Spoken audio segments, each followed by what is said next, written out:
Good morning, good afternoon, good evening to you all.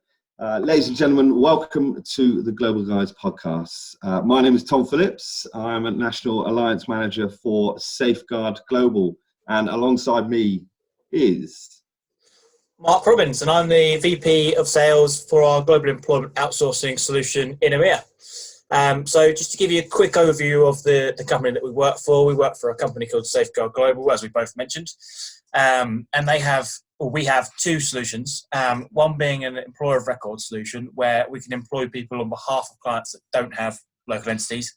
And then alongside that, we have our global managed payroll service, which is a global payroll solution for companies that have headcounts in countries with entities and are looking for streamlining of their data and potential integration with their standalone HR systems.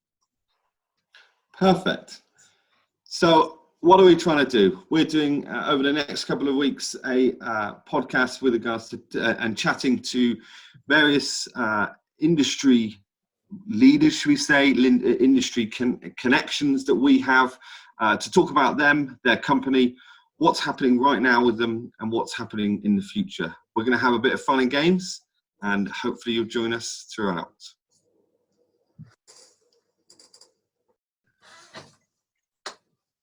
Thanks for that, Mark. So today our guest is a gentleman called Steve Brame. Steve is fortunate enough to be an ex-colleague of mine as well. And Steve heads up, is business manager of a UK recruitment company called Anne Jagger Recruitment. But Steve, welcome, and our first guest, so congratulations. So tell us it's an honour. Thanks for having me. Absolute pleasure. So tell us about your company and yourself, if you can.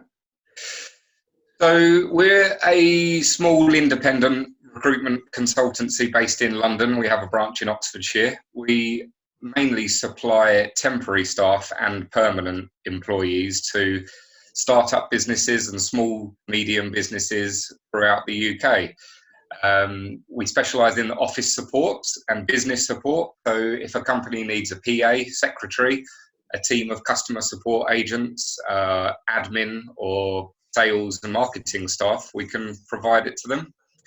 Whether that's a kind of holiday temporary booking to cover sickness or annual leave, or a permanent placement, then we can generate the right candidates and present them to you. Perfect. And how long have you been with Anne Jagger? So with Anne Jagger Recruitment for 11 years, and wow, part of the we've been in furniture business for 22 years. Quite well established in London. We started up in Mill Hill, then moved to Finchley Central, and then to Camden Town, and now in King's Cross, right? And now in my living room somehow. But yeah, gradually edged more towards central London. But we don't compete with the city boys or the big agencies. They have their client base, which is good and well established, and we help kind of the agile sort of start-up, techie kind of customer support sort of focused businesses. Is it mainly London that your clients are based, or do you have them sort of all around the country? Mainly London, but over the last year or so, it's become a bit wider. We're working with a few businesses at the moment that have a kind of hub in London, but they do service Europe and UK. So we've placed a couple of PAs and office managers for UK businesses, but they're mainly dealing with New York and Washington and Boston companies. But and also the customer service side of things, it's more about live chat and Zendesk type ticketing software, so they can be based anywhere and sort of service European clients as well. And on that point you just made on servicing the New York clients and stuff from the person here, I suppose, is that becoming more and more popular with what's currently going on? Because obviously people can't fly or get to places, so I suppose they're going to need someone to talk to here, or at least here.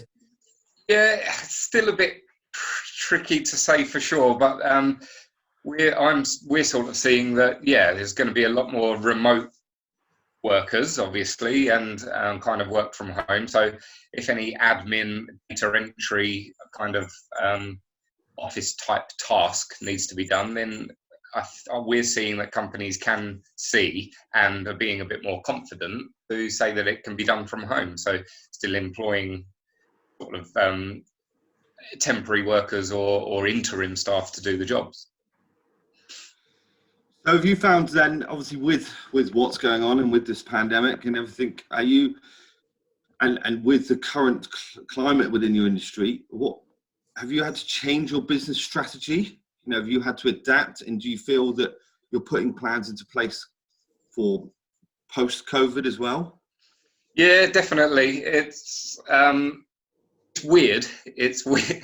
It's weird. We're having to kind of feel like we're going to be the ones that people turn to when this is over, and when there's confidence back in the market of being able to recruit again. I'm not going to sit here and say that we're constantly filling temp jobs and vacancies and there's interviews happening all the time. There just isn't. But we are able to have that kind of human, personal touch with companies to say, we know you're not hiring and we're not going to sell anything to you, but what can we do to help? What information and kind of added value services can we provide? Can we help candidates and job seekers with interview techniques and CV writing courses and how to generally present yourself on Zoom and video interviewing?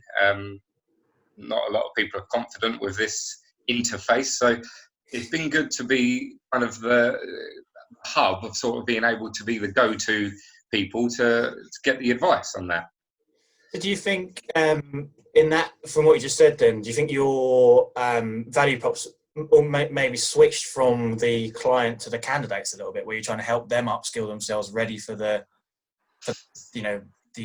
aftermath? I don't think that's changed, because we've always been pretty much 50-50 with clients and candidates. You service your clients and make sure their business is supported and generating the right candidate to fit into their business, but definitely the other way as well. You have to wear two hats and make sure that you're finding the right job for the right candidate as well. We do try to be quite proud of our our response and coming back to candidates, interview feedback, and preparing for interviews and helping with CVs. And so I don't really think that's changed, because you just have to have that focus on both sides of it. Yeah, It's good to, like you said, with the two hats. Yeah, it's it's a lot to juggle, and obviously I know from experience, but your hands-on approach is is obviously is exceptional. So what sort of thing, well, you touched on a little bit with regards to the CV writing and everything else. So is that what sort of support and resources have you guys put into place at this moment in time then to help on both sides as well, using those hats? It's a fairly unique business we're in, where you have to be B2B and B2C. When the phone rings, you don't know if it's a client requesting a temp for the next day or if it's a candidate saying, I'm looking for a job. So you just have to be prepared to know what tone to have and how to approach that conversation.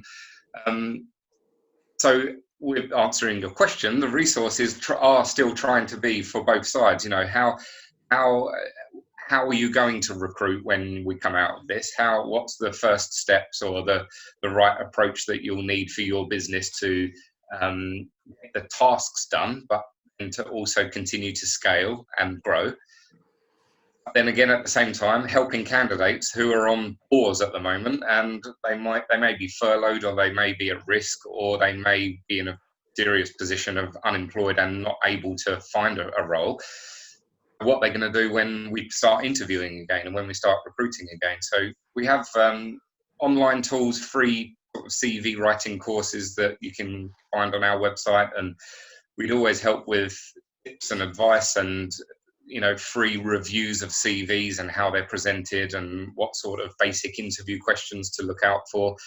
Even skills training, if you want to brush up on your Excel skills or think how fast do I actually type? And I see all these words per minute, but let's check this out. And even alphanumeric data entry skills, you can really test yourself with how quickly you can input some data and make sure that your error rate is below 2%, but is 2% good? Let's test it, sort of thing. So yeah, lots of things out there, but it's always a struggle to try and communicate that with everyone. We've got LinkedIn and our website and a shop window, with our website, but how do you actually shout about it and share that? So that's the ongoing task, which never changes, is just trying to shout about what you do and get through the noise.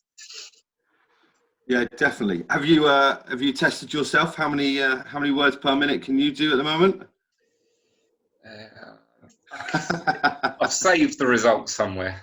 We'll have to come back to that. Come back to that.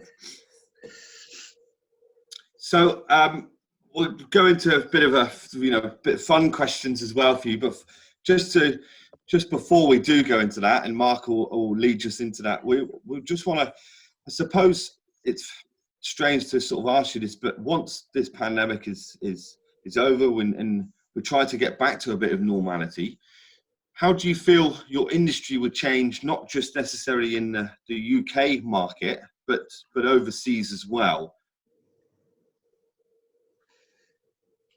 Yeah, I really can't see ourselves running back to an office in central London and sort of being turn around the closed sign to open and saying we're open for business. It's really hammered home how you can be proactive and supportive online, and the world is a smaller place and everyone's in it together and things. And I think businesses will just be a bit more cautious and understanding about how fluid it can be to employ temporary staff without seeing it as a big cost, without seeing it as a big we better use a recruitment agency to find someone. There's going to be a hell of a lot of people looking for work in a few weeks, and you could put a post-it note on a shop window and say staff wanted, or can go to a professional business that are going to have the network to be able to find the right employee. This sounds like a sales pitch when you ask this sort of question, but just want to keep sort of giving that belief that when we do get to the other side, the good businesses are going to prevail. The ones who have been supportive and the ones who have shown positivity during this will succeed, and world will keep turning. And do you think, back onto basically on the lines of that a lot of temporary workers will be allowed to work remotely now, or more remotely, then won't have to be in offices and stuff, just because, like you said, the world sort of adapted to this remote working way of thinking since we've had to just figure it out? Yeah, I do. And I think when you say allowed to work remotely, I just think it has been a bit of an inbuilt kind of perception for businesses that if you're working from home, what are you achieving? What are the kids doing? What's the weather like out there? Or you can make another cup of tea, sort of thing. But we've had to understand now that you can be productive and you can achieve things. And I think that's maybe the stigma or the sort of traditional negativity of using a recruitment agency to find the right people.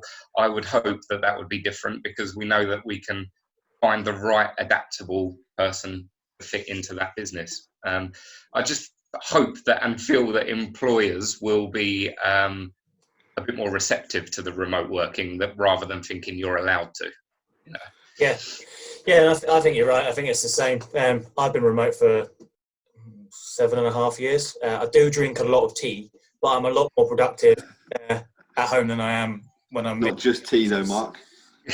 Well, it's a lie. It's coffee. It's never tea. But yeah, no one wants to talk to you about EastEnders or anything when you're at home, so I do find myself a lot more productive. So yeah, I think it'd be really interesting to see how that works out. Anyway, moving on to some non-business related questions. My first one for you: how long have you been growing your beard for? When was the last time you shaved?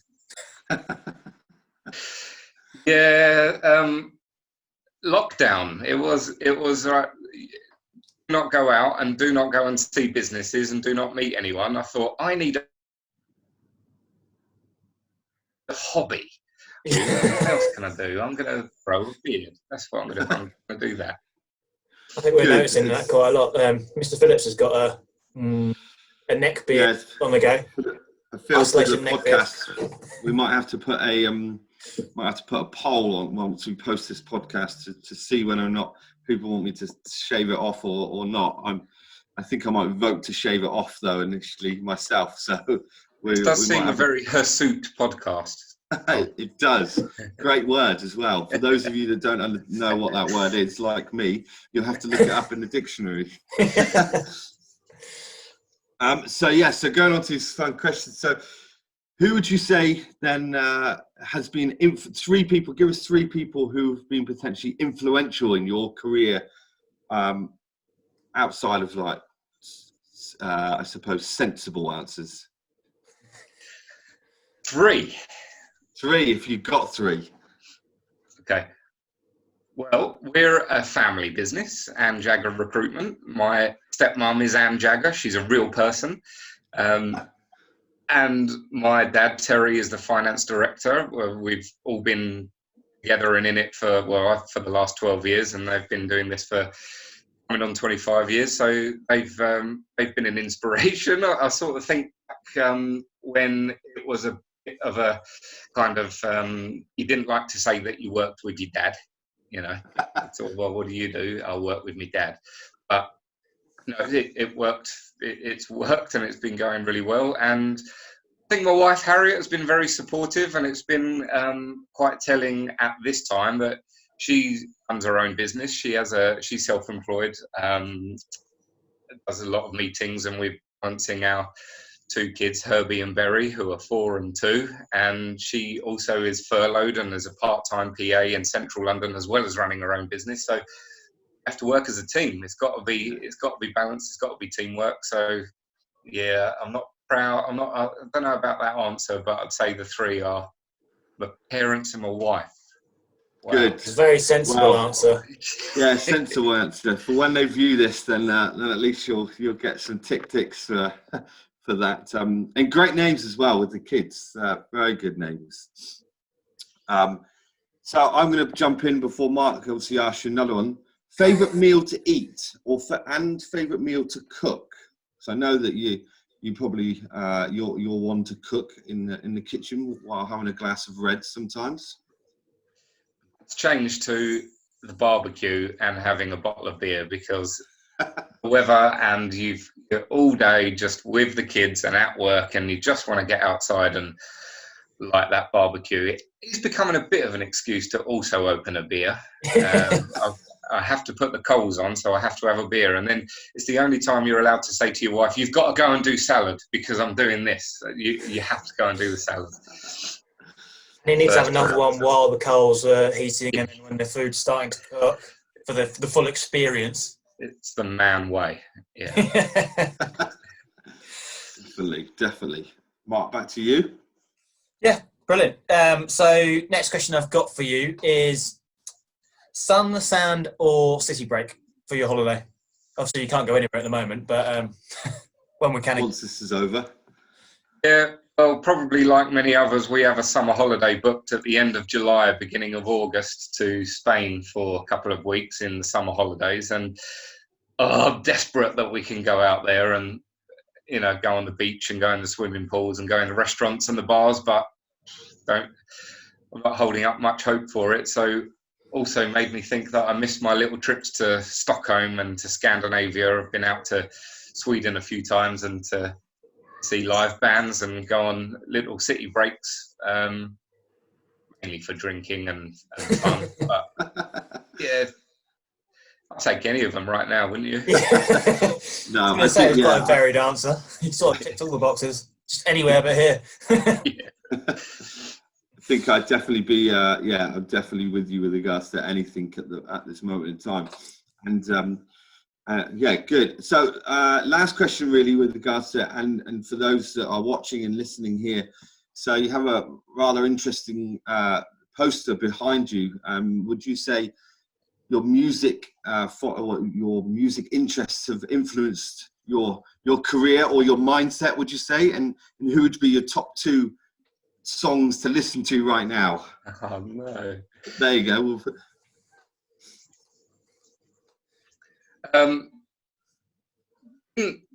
Sex Pistols do a version of the national anthem or along those lines, so that'd be quite regal at the moment. No, I think completely the opposite. Music hasn't influenced my career at all. I've got a couple of tattoos and a beard, but nah, that's separate. It's for when the barbecue comes on then. Oh yes, yeah, we've got outdoor speakers, waterproof speakers, loud speakers. That's the way. Perfect. I've just got one last question for you, Steve, before you go. Who is your favourite global guy? Because obviously our podcast is called The Global Guys, so just trying to tie it back to that. Obviously, you haven't got to pick me or Tom. I know you probably want to, but you can pick someone else. Right, okay. Well, I would like to pick one of you two, actually, because I've known Tom for probably, is it 3 and a bit years, maybe 4 years? He came up from Somerset to employed in London, so we got on really well. We worked together really well. He's a great guy, so my answer is Mark.